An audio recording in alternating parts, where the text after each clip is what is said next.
अच्छा, ये तमाम बातें मैं फेडरल पब्लिक सर्विस कमीशन का कोई नुमाइंदा नहीं हूँ। तो जो बातें मैं आपको बता रहा हूँ, वो मेरा एक्सपीरियंस है या जो मैंने मुख्तलिफ लोगों से बातचीत करके जो मैंने सुना है। सो नथिंग इज़ समथिंग जिसके बारे में गारंटीड कह सकूँ कि 100% ऐसा होता है। प्रैक्टिसेज़, पॉलिसीज़, प्रोसीजर्स चेंज होते रहते हैं।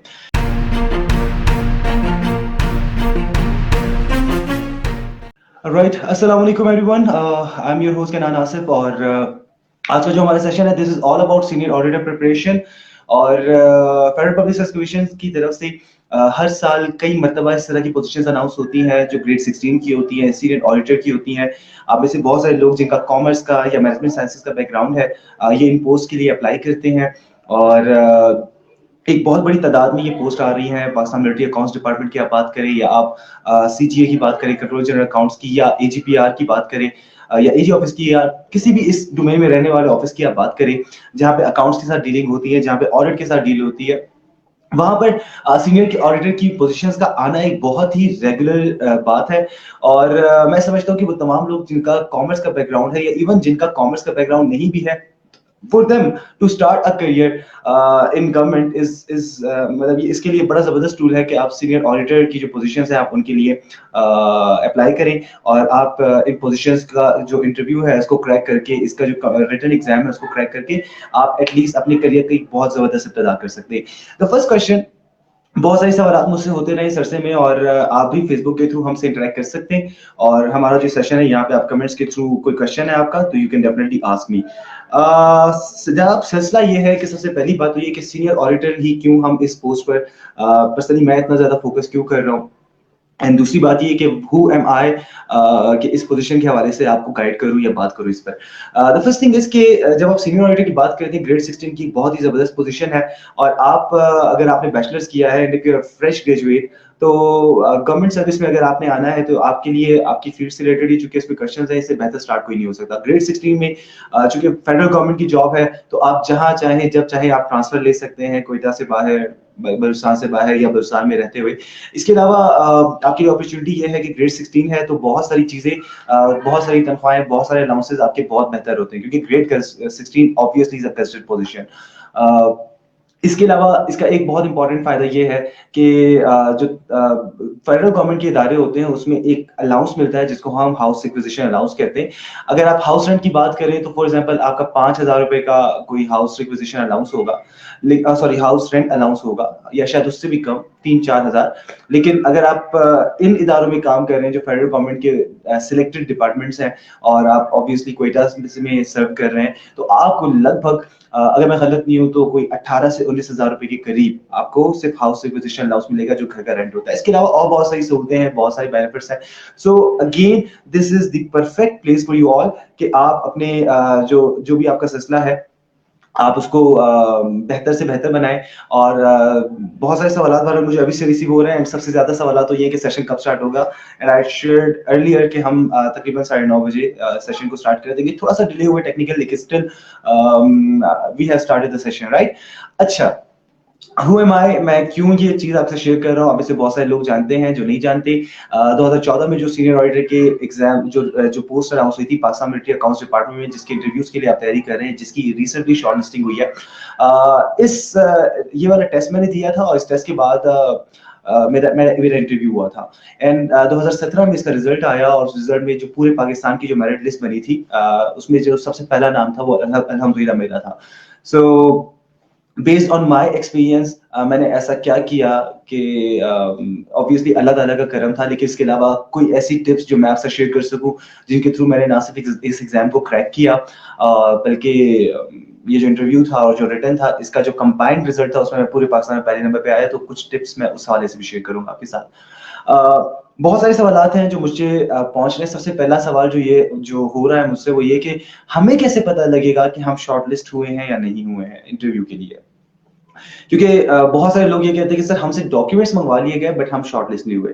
इसका जवाब जनाब ये है कि फेडरल पब्लिक सर्विस कमीशन का जो मैकेनिज्म है वो तकरीबन कुछ यूं काम करता है कि लेट्स से एक सीट है, तो उसके लिए 6 लोगों को इंटरव्यू के लिए बुलाया जाएगा। तो लेट्स से 1,000 सीट्स हैं, तो 6000 लोग जो टॉप 6000 लोग हैं आप कह लीजिए, उन्हें जो है इनवाइट किया जाएगा इंटरव्यू के लिए। और इंटरव्यू के लिए उन्हीं लोगों को इनवाइट किया जाता है जिनसे डॉक्यूमेंट्स पहले मंगवा लिए जाते हैं। तो अगर रिसेंटली ऐसा हुआ है कि आपको फेडरल पब्लिक सर्विस कमीशन ने थ्रू अ लेटर और through any other post on their website उन्होंने आपको इंटीमेट किया है कि आप अपने डॉक्यूमेंट्स हमें भिजवाएं, तो congratulations, you have been shortlisted और अब आपने इंटरव्यू राउंड में जाना है। अगर आपसे डॉक्यूमेंट्स नहीं मंगवाए गए तो फिर आप शॉर्टलिस्ट नहीं हुए। अगर आपसे डॉक्यूमेंट्स मंगवाए गए हैं तो डॉक्यूमेंट्स उन्हीं लोगों से मंगवाए जाते हैं जिनका इंटरव्यू होना होता है। और एक रफ कैलकुलेशन आप समझ लीजिए।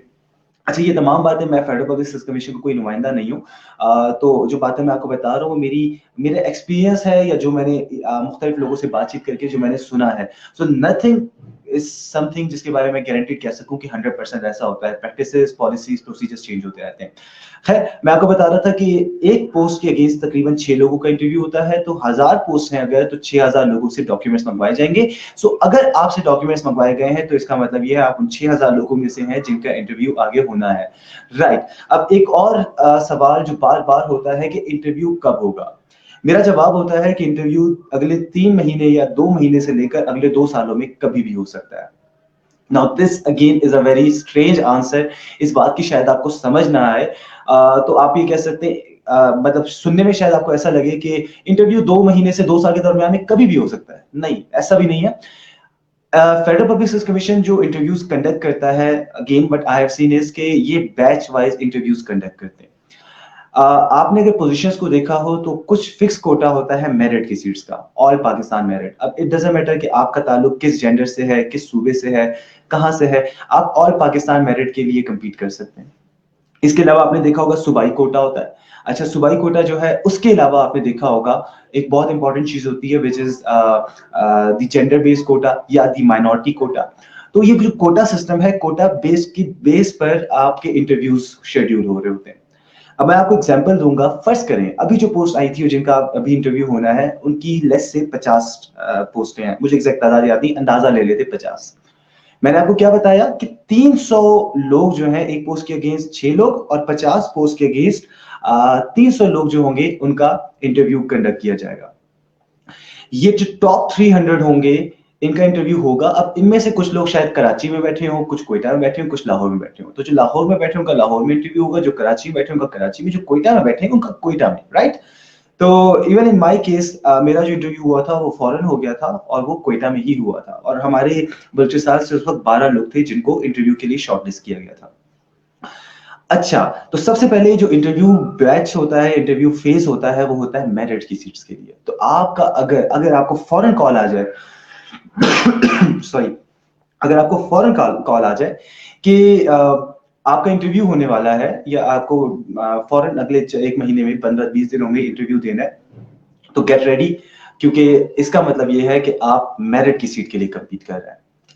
अब यहाँ पे आपने डरना नहीं है, घबराना नहीं है कि यार मेरिट के लिए compete कर रहे हैं, बलूचिस्तान कोटा के लिए क्यों नहीं कर रहे, प्रोविंशियल कोटा के लिए क्यों नहीं कर रहे हैं। परेशान ना हो, अब तरीका समझ लें। जिन 300 लोगों का इंटरव्यू हुआ इन 50 सीट्स के अगेंस्ट, उसमें से जो टॉप 50 थे उनको मेरिट की 50 सीट्स एलोकेट हो गई। इसके बाद जो बाकी लोग हैं, जो 250 लोग हैं, उनको उनके सूबाई कोटा में के अगेंस्ट आप यूं कह लें कि उनके नंबर लग गए कि ओके यार, टॉप 50 तो ये थे, बाकी दूसरा बंदा जो जो आप हैं या बाकी जो 250 लोग हैं, किसी के 71 नंबर, किसी के 70, किसी के 65, किसी के 50, जो भी मार्क्स मिल रहे हैं। जब मेरिट की सीट्स के लिए इंटरव्यूज मुकम्मल हो गए 300 सीट्स के लिए, तो इसके बाद बात होगी सूबाई कोटे के लिए। तो आपका ताल्लुक पंजाब से है, लेट्स से, तो आपके जितनी भी सीट्स हैं, फर्ज करें 500 सीट्स हैं, तो 500 सीट्स के अगेंस्ट 3000 लोगों को इंटरव्यू के लिए बुलाया जाएगा। लेट्स से बलूचिस्तान की 30 सीट्स हैं, तो 30 सीट्स के अगेंस्ट 150 लोगों को या 180 लोगों को इंटरव्यू के लिए कॉल आएगी। तो पहला फेज मेरिट का हो गया। इसके बाद सूबाई इंटरव्यूज 1 बाय 1 हर सूबे के होंगे। जब हर सूबे के इंटरव्यूज होंगे तो आपका फॉर एग्जांपल मेरिट की सीट के लिए इंटरव्यू हो चुका था, उसमें आपके नंबर लग चुके थे, दोबारा आपसे इंटरव्यू नहीं होगा। अगर आप मेरिट की सीट ले रहे हैं, जबरदस्त। अगर आप मेरिट की सीट नहीं ले रहे तो फिर भी आपके नंबर लग गए, फिर बलसान वालों का इंटरव्यू होगा या सूबाई कोटा जो होगा उसका इंटरव्यू होगा। और वो इंटरव्यू होने के बाद सूबाई लेवल पे जिनके मार्क्स लगने थे, जो परफॉर्मेंस थी, उस हिसाब से उनके मार्क्स लगेंगे। आपका इंटरव्यू पहले लग चुका था, आपके मार्क्स पहले हो चुके थे। अब अगर आपके मार्क्स इतने अच्छे हैं कि चले मेरिट की सीट पे आप नहीं आए, लेकिन आप इंटरव्यू में बुल्स्तान की सीट के लिए क्वालिफाई कर रहे हैं और बुल्स्तान की जो सीट्स हैं, फॉर एग्जांपल 30 सीट्स हैं, उसमें टॉप 30 में आपका नाम है, तो कॉन्ग्रेचुलेशंस, आपको एक सीट मिल जाएगी। इस तरह अगर आपका जो भी सूबा है, पंजाब है या जो भी है, तो वहां पर अगर आप अपनी गिवन एलोकेटेड सीट्स के अगेंस्ट टॉप कुछ स्टूडेंट्स में आ रहे हैं, तो आपकी सीट एलोकेशन हो जाएगी। जब ये इंटरव्यूज भी हो जाते हैं तो फेडरल पब्लिक सर्विस कमीशन एक और राउंड लेता है इंटरव्यूज का। और अगर आप मेल हैं तो इससे आपका ताल्लुक नहीं, but if you are female for example, तो हो सकता है आपका अगेन इंटरव्यू हो गया मेरिट में। अगर नहीं हुआ तो इसका मतलब पॉसिबिलिटी है कि आपका इंटरव्यू हो सकता है फॉर द प्रोविंशियल कोटा। अगर प्रोविंशियल कोटा में भी आपको इंटरव्यू की कॉल नहीं आई थी, तो अब आपको चांस मिल रहा है कि अब आप फीमेल कोटा में आपको हो सकता है कॉल आ जाए। अगर आपको कॉल आती है तो आप अगेन अपना इंटरव्यू देंगी। अगर आप मेरिट में या बुल्स्तान कोटा में इंटरव्यू दे चुकी हैं तो आपके नंबर पहले से लिखे गए। फिर जब खवातीन का भी कोटा मुकम्मल हो जाएगा, तो फिर खवातीन के कोटा के अगेंस्ट जितनी सीटें हैं सूबाई लेवल पर या जो भी है, आप उन सीटों के अगेंस्ट आपके नंबर कितने थे और बाकियों के नंबर कितने थे, उस हिसाब से सीट एलोकेशन होगी। तो अगर 12 सीट्स हैं तो टॉप 12 कौन है, उनको मार्क्स दिए जाएंगे। ये तरीका कार होता है। उसके बाद तो माइनॉरिटीज का ऑब्वियसली एक फेज चलता है, या माइनॉरिटी और फीमेल्स का आप कह सकते हैं साथ चलता है। मैंने आपको पूरी बात बताई कि पहले मेरिट वालों का इंटरव्यू, फिर सूबाई सतह पर, फिर फीमेल कोटा। तो ये चीज बहुत टाइम कंज्यूमिंग है। अगर आप मेरिट में तो शायद 2 महीने 3 महीने में इंटरव्यू की कॉल आ जाए। अगर आप बिल्कुल आखिरी कहीं पे जाके कंपीट करें तो आपके इंटरव्यू में शायद 2 साल लग जाए। 2 साल बहुत बड़ा अरसा है, लेकिन मैं ये ऐसे नहीं कह रहा। मैं अपना एग्जांपल देता हूँ आपको। जब मैंने इंटरव्यूज दिए थे, जब मैंने पेपर दिया था, तो ये 2014 था, अक्टूबर 2014 में मेरा पेपर हुआ था, और शायद जून जुलाई में ये पोस्ट अनाउंस हुई थी, या अगस्त में। अच्छा, जब मेरा रिजल्ट आया है तो दैट वाज अप्रैल 2017। तकरीबन आप कह लीजिए 2.5 साल। तो फेडरल पब्लिक सर्विस कमीशन की तरफ से आप सबको बहुत ज्यादा था कि जी इंटरव्यू की कॉल्स नहीं आ रही, या प्रोसेस इतना स्लो क्यों है। फेडरल पब्लिक सर्विस कमीशन का प्रोसेस स्लो ही होता है। You have to accept this fact. और इस दौरान ये नहीं कि बस आप बैठे रहे इंतजार करते रहे कि जी कब इंटरव्यू की कॉल आएगी, कब क्या होगा।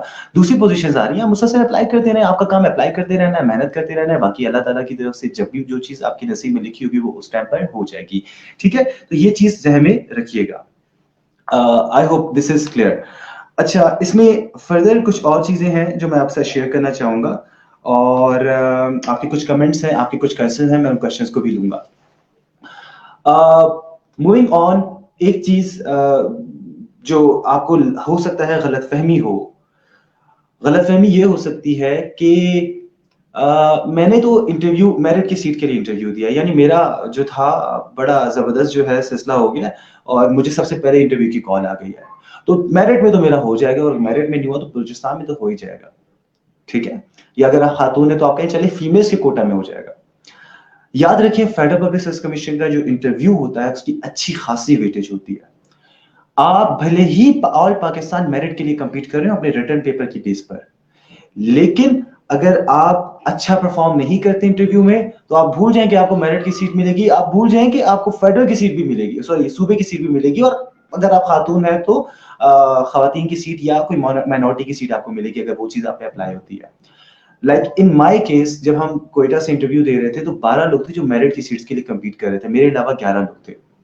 जब पूरी लिस्ट आई है तो उन 11 में से आई थिंक सिर्फ 2 या 3 थे जिनका अपॉइंटमेंट हुआ।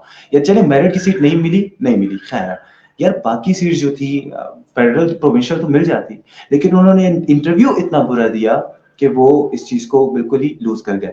सो बिल्कुल भी यहाँ पे मतलब सॉरी मैं वर्ड ये यूज कर रहा हूँ, लेकिन खुशफहमी का शिकार होने की जरूरत नहीं है।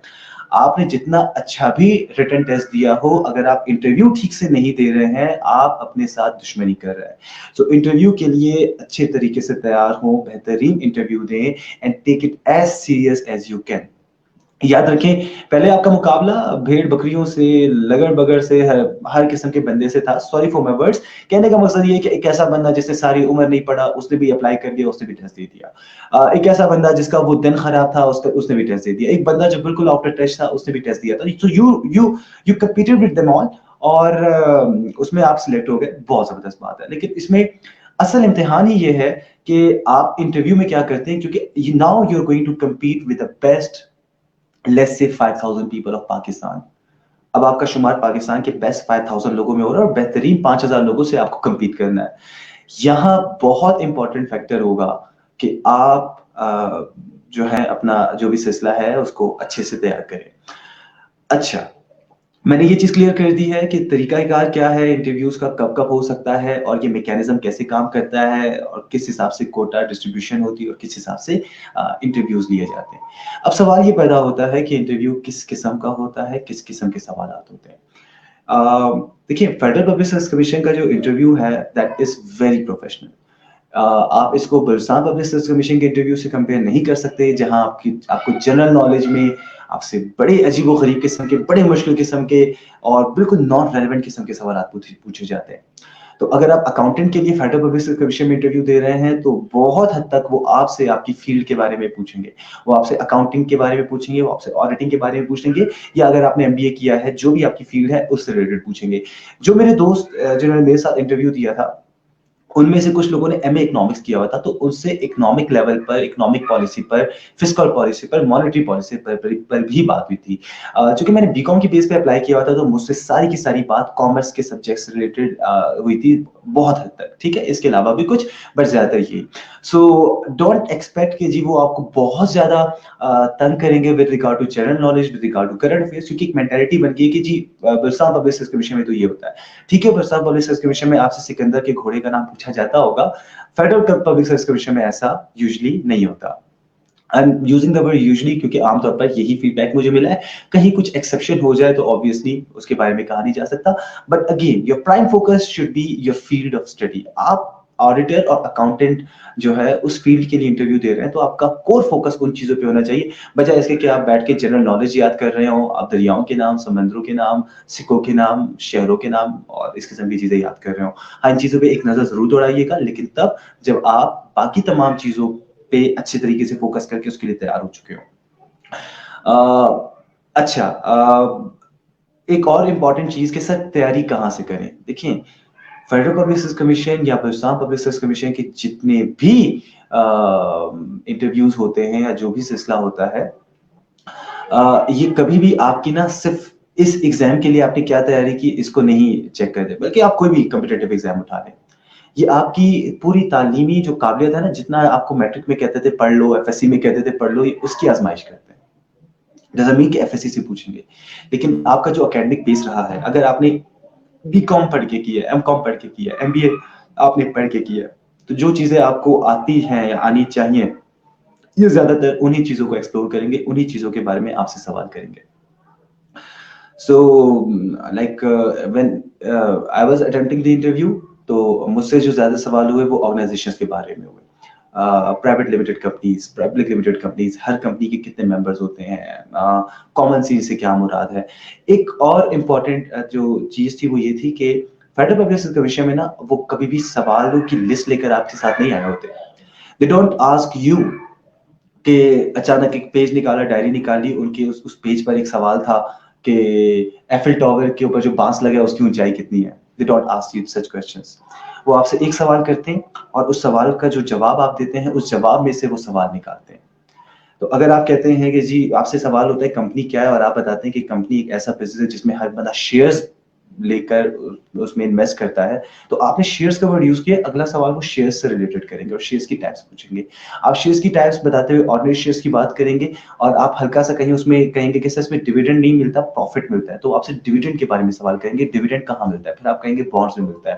फिर वो आपसे बॉन्ड्स की टाइप के बारे में पूछेंगे, कन्वर्टेबल बॉन्ड्स कौन से होते हैं, और फिर आप बताएंगे वो बॉन्ड जो शेयर्स में कन्वर्ट हो सकते हैं, और नॉन कन्वर्टेबल बॉन्ड्स वो होते हैं जो शेयर्स में कन्वर्ट नहीं हो सकते। फिर आप अगेन शेयर्स की बात कर रहे हैं तो शायद वो आपको पब्लिक लिमिटेड कंपनी की तरफ ले जाए या स्टॉक एक्सचेंज की तरफ लेके जाए। Whatever answer you tell them, उसी में से सवाल निकलेगा। मुझे ये टेक्निक किसी ने बता दी थी और इस टेक्निक का फायदा टू बी ऑनेस्ट मैंने उठाया था। सर नूर हैं हमारे कोयटा में, और मेरे उस्ताद भी हैं, मेरे क्लास फेलो भी हैं, पीएमएडी में ही बाय द वे बहुत अच्छा काम भी कर रहे हैं एज अ सीनियर ऑडिटर। तो उनसे मेरी बात हुई थी और उन्होंने मुझे ये चीज गाइड कर दी थी कि जो जवाब तुम दोगे उस जवाब से सवाल निकलेगा, तो हमेशा ऐसा जवाब दो, उस एरिया में ले जाओ अपनी गाड़ी को जहां पे तुम गाड़ी चला सको। फॉर एग्जाम्पल, मुझे अगर स्टॉक एक्सचेंज के बारे में नहीं पता तो मैं कंपनीज के बारे में बताते हुए जानबूझ के स्टॉक एक्सचेंज का वर्ड यूज नहीं करूंगा, क्योंकि मुझे वो फंसाएंगे। मैं अगर स्टॉक एक्सचेंज की जगह मेरा अकूर जो है वो शेयर्स पर है, डिविडेंड्स पर है, डिबेंचर्स पर है, तो मैं जानबूझ के अपने आंसर में डिबेंचर का, डिविडेंड का वर्ड यूज करूंगा ताकि वो मुझसे उस हवाले से सवाल करते रहे। सो आई वाज वेरी लकी कि मुझसे सारे जो सवालात थे, जिस डोमेन में मैं चाह रहा था कि ये मुझसे सवालात हों, वही सवालात मुझसे हुए। आखिर में आकर उन्होंने मुझसे ऑडिटिंग के सिर्फ 3 सवाल किए। बाकी सारे जो क्वेश्चंस थे वो इंट्रोडक्शन टू बिजनेस का जो सब्जेक्ट होता है बीकॉम में, वहीं पे होता रहा, कॉमर्स से होता रहा। अब इट डजंट मीन कि आपके साथ भी ऐसा ही होगा या आप इतना अच्छे तरीके से इस चीज को एग्जीक्यूट कर सकेंगे कि आप किसी भी जवाब में ऐसा ऐसा लफ्ज यूज करें कि की बेस पर वो आपको आपसे वही सवाल करें और आप उनको खुद ड्राइव करते रहे। हमेशा ऐसा मुमकिन नहीं होता, बट हाँ, इस चीज को प्रैक्टिस जरूर कीजिएगा और ये चीज जहन में भी जरूर रखिएगा। ये तमाम सिलसिला जो है ये मैंने आपसे शेयर कर दिया है। So this is how the interview works.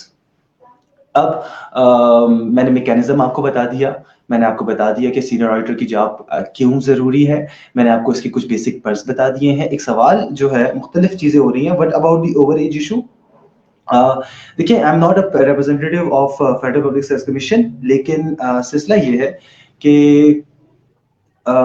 You know federal public service commission का सिलसिला ये होता है कि कुछ ना कुछ एज रिलैक्सेशन उनकी होती है। हिंदुस्तान के लिए भी कोई 2 या 3 साल होती है, तो आप वैसे ही देख लें उनकी पॉलिसी क्या है। पोस्ट के लिए भी जब एडवर्टाइजमेंट थी ना, उसमें लिखा होता कि एज का क्या इशू होगा। हाँ, एक जहन में आपके सवाल आ सकता है कि यार जब मैंने अप्लाई किया था, तब उन्होंने एज लिमिट कही थी फॉर एग्जाम्पल 32, अब मैं 33 का हो गया और इंटरव्यू जब होगा पता नहीं मेरी 34 35 होगी, तो फिर क्या? एडवर्टाइजमेंट की के वक्त आपकी जो एज थी, अप्लाई करने के वक्त या लास्ट डेट जो थी उसके वक्त जो आपकी एज थी वही कंसिडर होती है। तो बेशक उसके 3 दिन बाद आप ओवर एज हो गए हो, मसला नहीं है, लेकिन अप्लाई करते वक्त आप ओवर एज नहीं थे। ये चीजें हमें रखें, that is not going to be an issue at all. Ayaz Mahmood sahab कह रहे हैं कि आपसे उन्होंने ऑडिटिंग के बारे में सवाल नहीं किए, मुझसे डेफिनेटली ऑडिट के बारे में सवाल हुए। मुझसे 3 सवाल जो थे लास्ट में तकरीबन वो ऑडिटिंग के बारे में हुए थे, जिनमें से 2 सवालों के मैंने बड़े एक्यूरेट जवाब दिए थे। एक सवाल उनका था कि बाज़ औक़ात ऑडिट पैरास को ड्रॉप कर दिया जाता है, क्या वजह होती है? मुझे नहीं पता था, बट मैंने कहा सर मुझे नहीं पता, लेकिन मेरा मेरा ज़हन ये कह रहा है या मेरा ख्याल ये है कि वो जो ऑब्जेक्शंस रेज किए गए होंगे, उन ऑब्जेक्शंस को बाद में जस्टिफाई कर दिया गया होगा कि यार ये ऑब्जेक्शंस जो थे, लाइक कोई वाउचर मिसिंग था तो वाउचर प्रोवाइड कर दिया गया और अब इसलिए उस ऑडिट पैरा को ड्रॉप कर दिया गया। जब मैंने घर आके देखा तो ये आंसर मेरा वाकई ठीक था। तो ये सिलसिला है, क्या कहते हैं, ऑडिटिंग के भी 12 सवाल हुए, लेकिन अगेन अकाउंटिंग और ऑडिटिंग आपका मेन जो था कंसर्न था, तो उन्होंने उससे रिलेटेड सवाल किया। फिर जो आपकी फील्ड है, देखिए अगर आप बीए इकोनॉमिक्स करके जा रहे हैं तो आपसे जरूर बीए इकोनॉमिक्स के सवाल करेंगे।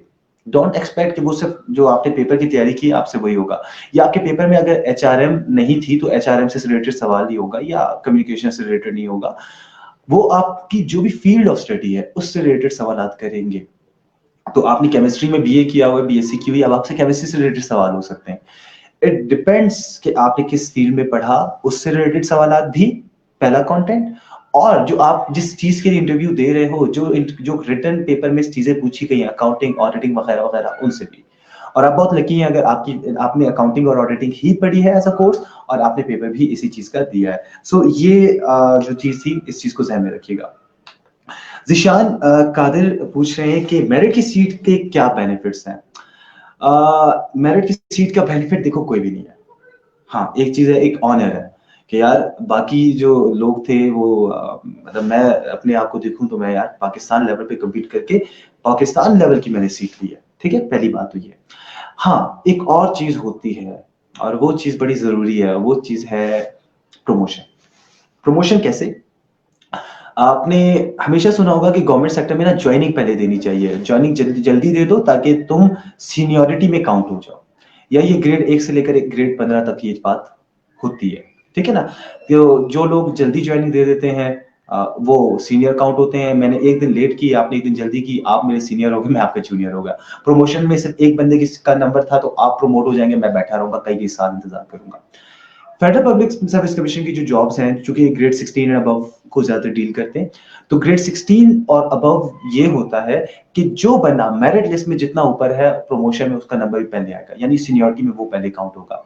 तो मिसाल के तौर पर आप मेरिट लिस्ट में पहले नंबर पर है, बाकी लोग जो है मेरिट लिस्ट में कहीं नीचे आ रहे हैं, बरसान कोटा में आ रहे हैं, तो आपका प्रमोशन का चांस उनसे ज्यादा है। फर्ज करें सिर्फ एक सीट है जिसका प्रमोशन आगे होना है और आप पहले नंबर पे बैठे हुए हैं, तो आप पहले प्रमोट होंगे। सीनियरिटी काउंट होगी not on basis of your let's say joining date, but on basis of your merit list जो federal public service commission interview के बाद देता है। अच्छा, अयाज महमूद साहब ने तनख्वाह के बारे में बताया है कि अराउंड 50,000 एग्जैक्टली, तकरीबन लगभग आप इसी सैलरी को कर सकते हैं। देखिए, मैं अगर आपको बताऊं, हाउस रिक्विजिशन इसमें मिल रहा है, इसमें इसके अलावा एक ऑडिट एंड अकाउंट्स अलाउंस होता है लगभग 10% ऑफ योर बेसिक सैलरी, जो कि 2008 की सैलरी थी उसका 10% है तकरीबन। तो 2,500-3,000 रुपए का वो अलाउंस भी है जो बाकी डिपार्टमेंट्स को नहीं मिलता, आपको मिलता है। इसके अलावा हाउस रिक्विजिशन बाकी डिपार्टमेंट में 6-6 महीने के बाद आती है, आपकी फौरन तनख्वाह के साथ लग रही होती है, तो बेनिफिट्स अच्छे। और फिर यार आप बेनिफिट्स को कंपेयर तब करें जब आप कहीं ग्रेड 17-18 में बैठे हुए हो या पहले से ग्रेड 16 में बैठे हो, फिर आप सोचें कि यार ओके मुझे यहाँ पे जाना चाहिए या नहीं जाना चाहिए। इफ यू आर जॉबलेस या आपके पास कोई पब्लिक सर्विस जॉब नहीं है, तो भाई डोंट थिंक अबाउट सैलरी। मैं जब कस्टम में मेरी फर्स्ट जॉब हुई थी, तो मैं मेरी जो टेनोर में सैलरी थी उससे समझे मैं आधी सैलरी पर आ गया था। लेकिन ऑब्वियसली इसमें सोचने वाली बात नहीं थी, क्योंकि मैं एक प्राइवेट जॉब कर रहा था, कभी भी लात लगाई जा सकती थी। और यही हुआ, मेरे कस्टम मूव करने के 6 महीने बाद मेरे सारे साथियों को शॉर्ट, वो जो शॉर्ट साइजिंग होती है उसमें निकाल दिया गया, एक्सेप्ट वन। तो जब आपको ये देखना होता है कि आपको जॉब सिक्योरिटी चाहिए, बाकी मामला आते हैं, तो फिर सैलरी के बारे में ज्यादा नहीं सोचना चाहिए अनटिल अनलेस आप पहले से बहुत बेहतर सैलरी ले रहे हो, right. We have some more questions, मैं इनको जरा ऐड करता चलूं।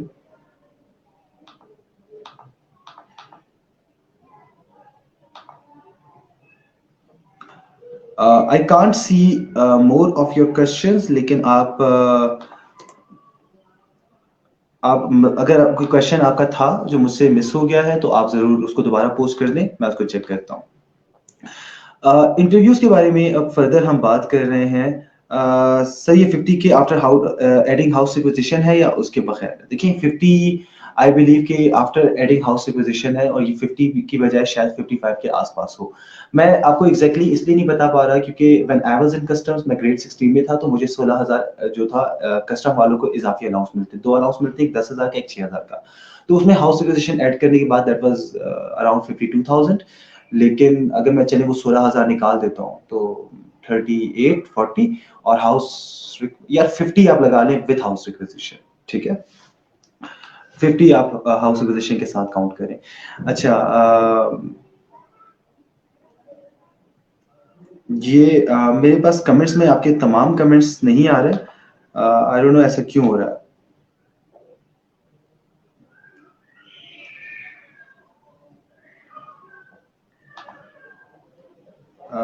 ओके, खैर, if you have some questions, आप दोबारा पोस्ट करते रहे, मैं क्वेश्चंस का आपको जवाब साथ साथ देता रहूंगा। अब एक बहुत इंपॉर्टेंट चीज, अगर आपको इंटरव्यू के लिए कॉल आती है, शायद आपकी नजर में जरूरी ना हो, लेकिन बहुत इंपॉर्टेंट है, वो ये कि इंटरव्यू में सवालात क्या होते हैं। एक चीज तो मैं आपको बता चुका हूँ जिसपे आप सबका बड़ा फोकस होता है कि यार अकाउंटिंग से पूछेंगे, ऑडिटिंग से पूछेंगे, मैनेजमेंट से पूछेंगे। इसके अलावा बहुत इंपॉर्टेंट सवालात होते हैं जिनको मैं और आप बहुत लाइट लेते हैं।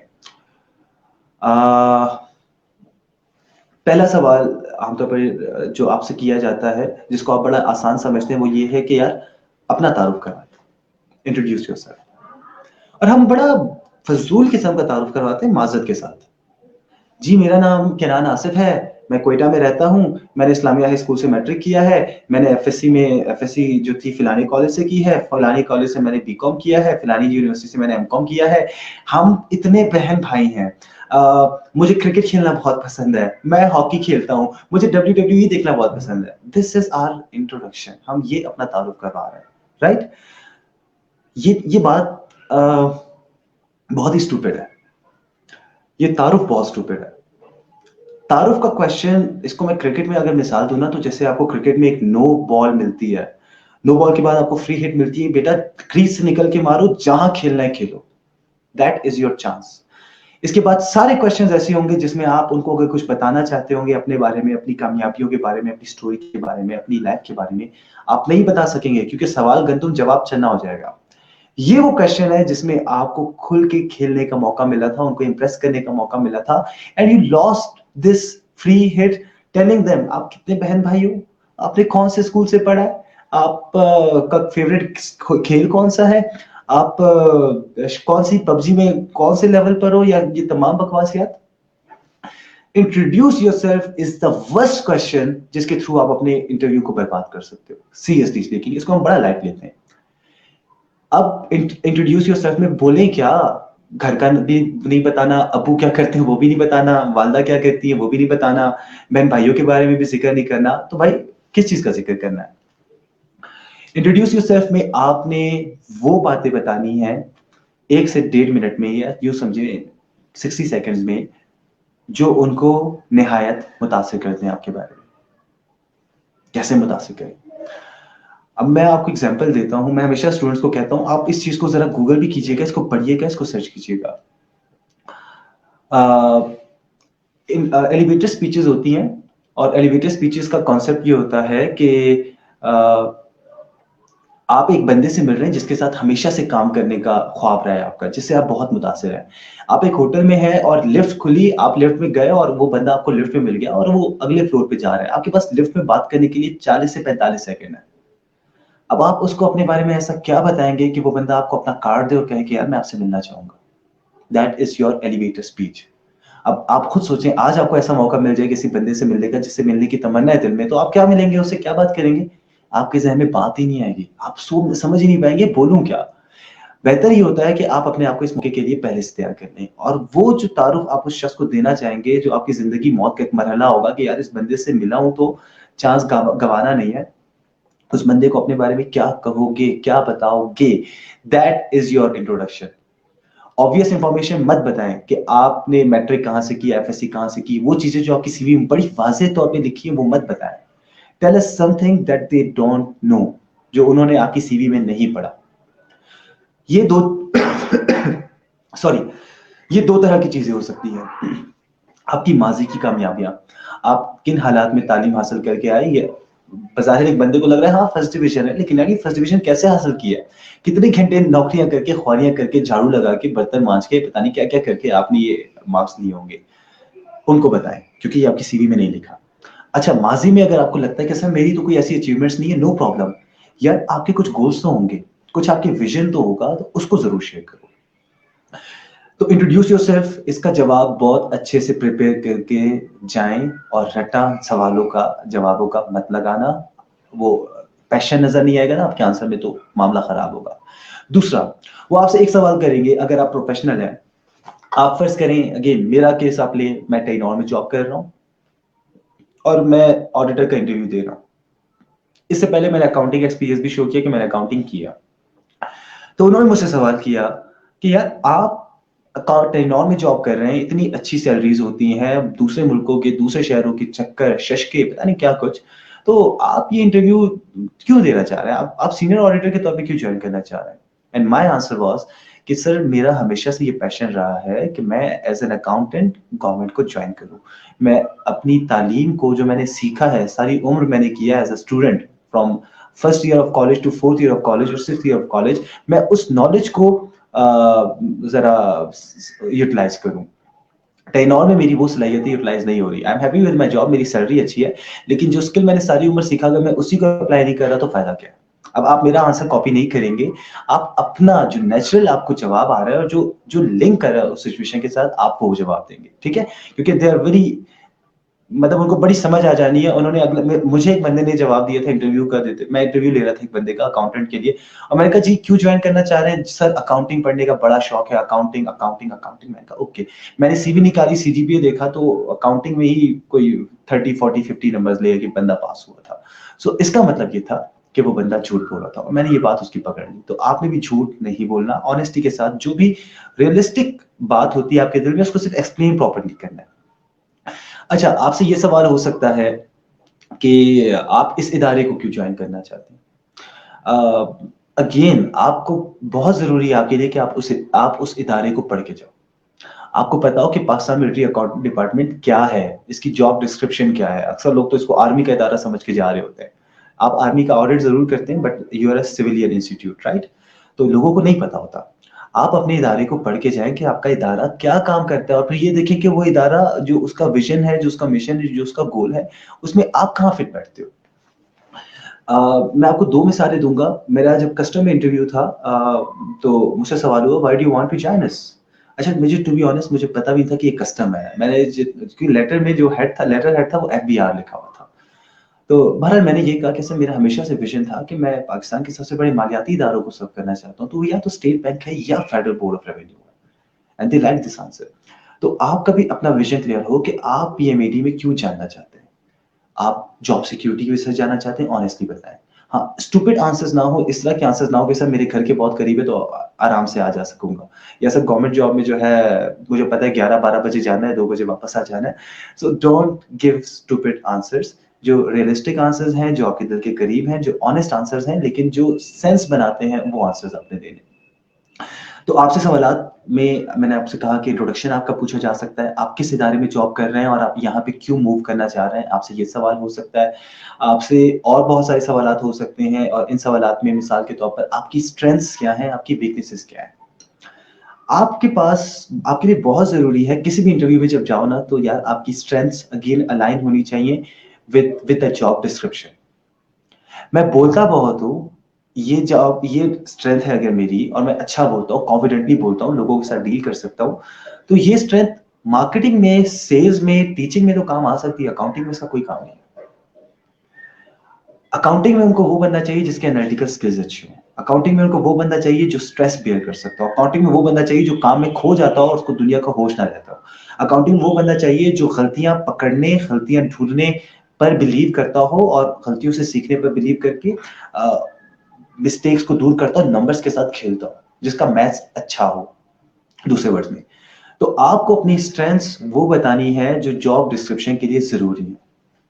हर इंसान में वीकनेस होती है।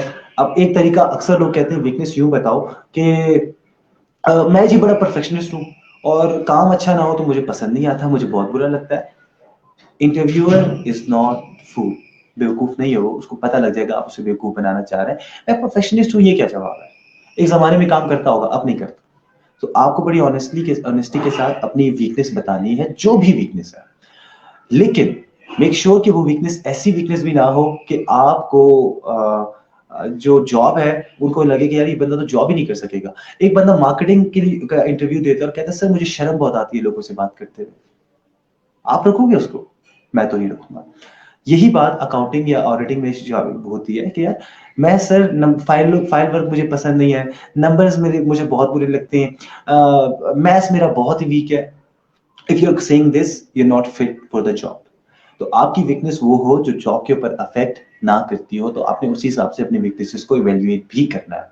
और बाकी अगर ऐसा है कि आपको नंबर्स के साथ खेलना, पेपर वर्क करना, ये तमाम चीजें बुरी लगती हैं और आप नहीं कर सकते, तो भाई फिर you are not good for this job. आप जाके खुद को फारिग करवाएंगे, अपनी नाक कटवाएंगे, बेहतर फिर आप ना जाए, टू बी ऑनेस्ट। अच्छा, तो ये जो कुछ बेसिक क्वेश्चंस हैं, आप कौन है, आप क्यों ज्वाइन करना चाह रहे हैं, आपकी स्ट्रेंथ्स क्या हैं, आपकी आपकी वीकनेसेस क्या हैं, पीएमएडी के बारे में आप क्या जानते हैं, ये जब सवाल इनको हम बड़ा लाइट लेते हैं, आपका इंटरव्यू बनाने वाली होता है। उन्होंने आपकी जो सब्जेक्ट रिलेटेड काबिलियत है ना, वो काफी हद तक पेपर में चेक कर ली है। अब इंटरव्यूअर आपको एज अ पर्सनैलिटी जानना चाह रहे हैं कि आप बंदे कैसे हो। ठीक है, पेपर में बड़े अच्छे नंबर लिए हैं मतलब, लेकिन खर दिमाग तो नहीं है, नशे तो नहीं है, कोई और चीज तो नहीं है। तो यार ये चीज देखिए। एक और चीज मैं बार बार गाइड करूंगा, खुदा के लिए आप प्रॉपर ड्रेसिंग करके जाओ। अब आप मुझे देखिए, इस वक्त मैं बड़ी कैजुअल हालत में हूँ, बाल मेरे खराब है, बिखरे हुए हैं, लेकिन ठीक है, इट डजंट मैटर, क्योंकि मैं एक बड़ी कैजुअल सी डिस्कशन कर रहा हूँ, और ये यहाँ मैं कैसा लग रहा हूँ, कैसा दिख रहा हूँ, it doesn't matter, it doesn't effect my life in any way, कोई फर्क नहीं पड़ता। लेकिन आप जिस जगह बैठ के जाके इंटरव्यू देने जा रहे हो यार, वहां पे फर्क पड़ेगा। सबसे पहला मसला यार, आप अपने दिल से ये जो शर्म है ना लिबास के हवाले से कि यार पैंट शर्ट नहीं पहनी सारी उम्र, अभी भी नहीं पहनूंगा, इसको निकालो। एक थ्री पीस, अगर आप अभी इस फेज में हैं कि आप बार बार जॉब्स के लिए अप्लाई कर रहे हैं, तो आपको कई मतलब इंटरव्यूज देने पड़ेंगे, तो एक थ्री पीस, एक डार्क थ्री पीस, उसके साथ एक लाइट शर्ट, व्हाइट शर्ट हो, कोई भी हो, वो जरूर लें, उसके साथ टाई लगाएं, प्रॉपर ड्रेसिंग में जाए। अगर ये शर्म है आपके दिल में कि यार कमीज शलवार क्यों पहनूं, क्यों ना पहनूं, कमीज शलवार पहन लेता हूँ, दिस एंड दैट, हमारा कौमी लिबास है, बिल्कुल ठीक है। बट आपने अपने आप को मुमताज भी करना है, आपने दूसरों से अलग भी लगना है, आपने बेहतरीन लगना है। और जितना अच्छा, जितना बेहतरीन लिबास पहना होगा उतना अच्छा इम्पैक्ट होगा। आई एम नॉट अगेन सेइंग कि कमीज शलवार किस तरीके से इंफीरियर है, बट यार पैंट कोट पहन लो, क्या है, मतलब कभी ना कभी तो शर्म को मारना है आपने, तो प्रॉपर वो करें। अच्छा, अपनी बियर्ड, अगर आपने दाढ़ी रखी है तो उसको प्रॉपरली ट्रिम करवा के जाए, ऐसा फील ना हो रहा हो कि दाढ़ी भरी हुई है, कबीर सिंह ना लग रहे हो आप, ठीक है। अगर आप शेव करते हैं तो वो शेव प्रॉपरली आपने शेव की हो। अगर आपने बाल नहीं कटवाए हुए तो उसे एक हफ्ता पहले बाल कटवाएं। मैं एक हफ्ते की एडवाइस इसलिए दे रहा हूँ कि बाज़ औक़ात बाल फौरन कटवाने के बाद इफेक्ट ये आता है कि बाल खड़े हो जाते हैं, हेयर स्टाइल ठीक नहीं हो रहा था तो और मसाइल होते हैं। तो एक हफ्ता पहले आप बाल कटवा लें उससे, ताकि कोई इशू इस दौरान आपके हेयर स्टाइल के साथ हो भी जाए तो आप उसको मैनेज कर सकें। ये छोटी-छोटी कुछ चीज़ें हैं, इनके हवाले से अपने आप को ज़हन में बड़ा अच्छे तरीके से तैयार करें। और अगर स्पेशली आपका कॉमर्स का बैकग्राउंड है, तो यार कॉमर्स के बैकग्राउंड से अगर आपका ताल्लुक है, तो बड़े अच्छे तरीके से आपको पढ़ना है, आपको बड़ी ज़बरदस्त स्टडी करनी है अपनी तमाम फ़ील्ड की। आपने बीकॉम में जो पहला सब्जेक्ट पढ़ा था, उससे लेकर आपने एमकॉम में जो आखिरी सब्जेक्ट पढ़ा है, आपको सबकी तैयारी करनी है। और ये तैयारी आपकी रायगा नहीं जाएगी, मुश्किल लगेगी, लेकिन कोई मसला नहीं है, क्योंकि कल को कहीं लेक्चरर की जॉब भी आती है ना, तो आपको यही सब्जेक्ट जो है, गेट सब्जेक्ट दोबारा देना है। तो ये तैयारी वहाँ भी काम आएगी आपके। तो इस तैयारी को दिल खोल के करें।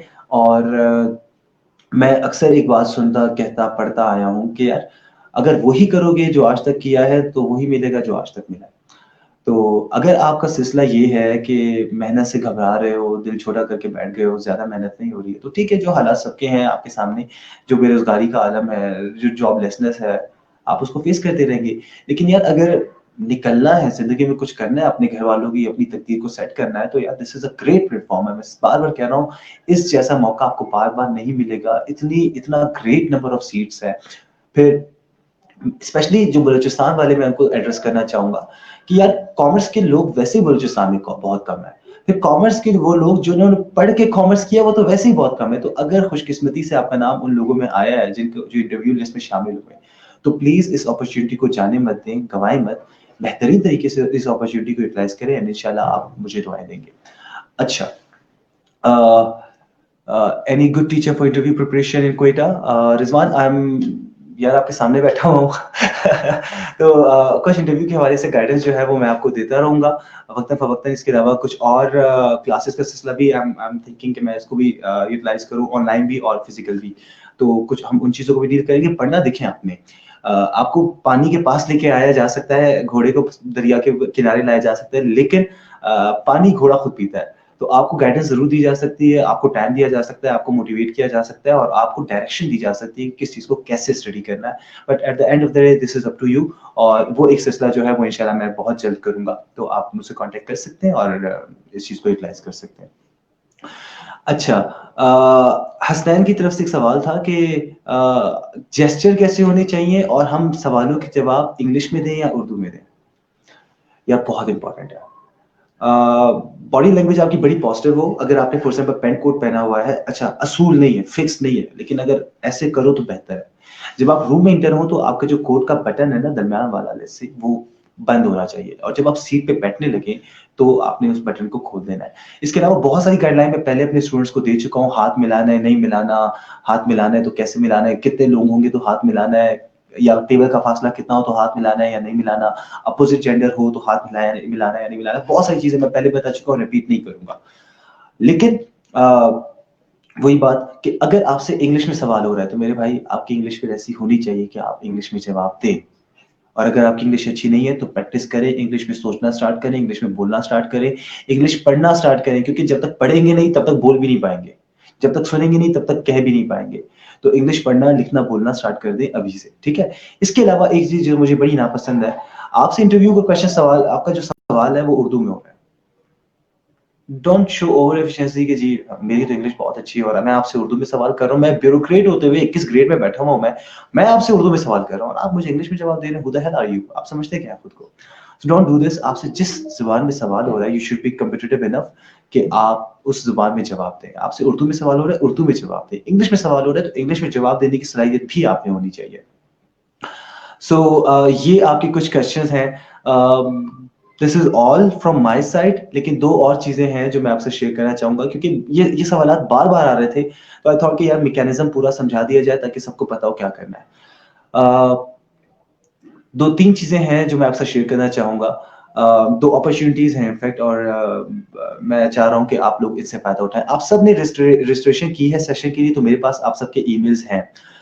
तो आगे जब मैं प्रिपरेटरी क्लासेस के हवाले से कोई स्टेप उठाऊंगा तो मैं आपको उसके बारे में इन्फॉर्म कर दूंगा। इसके अलावा हम जिस इदारे की प्लेटफॉर्म से इस वक्त लाइव हैं, दिस इज कॉल्ड उड़ान। उड़ान के बारे में आप सबको पता होगा, नहीं पता तो बताता चलो। उड़ान यूथ के लिए, यूथ के साथ काम करता है, यूथ पर काम करता है। और हमारे कॉलेजेस और यूनिवर्सिटीज जो पढ़ाने में सिखाने में नाकाम हो रहे हैं, जिसकी वजह से हमारे ग्रेजुएट्स बहुत ख्वार होते हैं लाइफ में, हम उन चीजों पर फोकस करते हैं। तो आप कहीं भी पढ़े ना, रिसर्च पढ़ें कि यार कामयाबी किन चीजों पे डिपेंड करती है, तो वो 15% चीजें ऐसी हैं जिनको जो कॉलेजेस में सिखाई जाती हैं। 85% चीजें कहलाती हैं सॉफ्ट स्किल्स, आपकी कम्युनिकेशन स्किल्स, आपकी लीडरशिप स्किल्स, आपकी पब्लिक स्पीकिंग, आपका कॉन्फिडेंस, और इस तरह की चीजें, आपकी इमोशनल इंटेलिजेंस, जो हमारे यहाँ पढ़ाई ही नहीं जाती, सिखाई नहीं जाती। तो हम इन चीजों पे फोकस करते हैं। उसके अलावा वो चीजें जो आपको एम्प्लॉयबल कर सकती हैं, जिसकी बेस पर आप आसानी से जॉब्स हासिल कर सकते हो या अपना कारोबार कर सकते हो, हम इस तरह के स्किल्स आपको सिखाते हैं।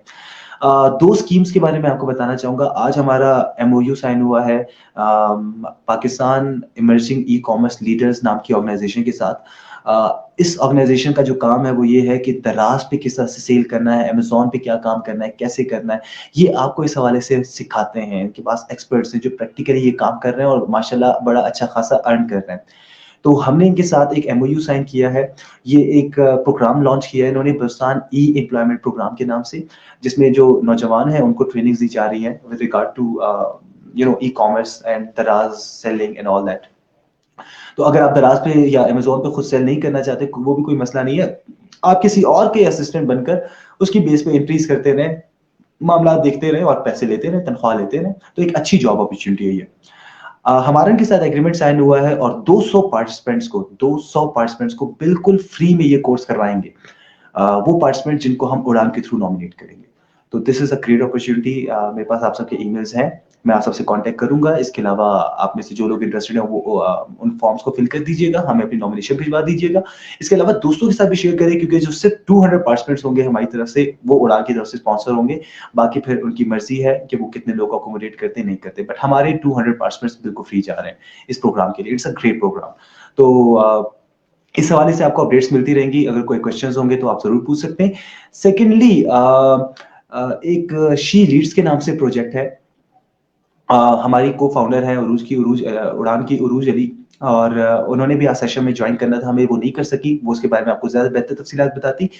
बट मैं आपको छोटा सा एग्जांपल देता हूँ। मैं कुछ इंटरनेशनल स्कॉलरशिप के लिए अप्लाई कर रहा था, और मैंने जितनी भी सर्टिफिकेशन दिखाई, एक चीज के ऊपर बार बार बात हो रही थी। जो किया अपने लिए किया, कम्युनिटी के लिए क्या किया, लोगों के लिए क्या किया, वॉलंटियरिज्म आपका कहाँ है।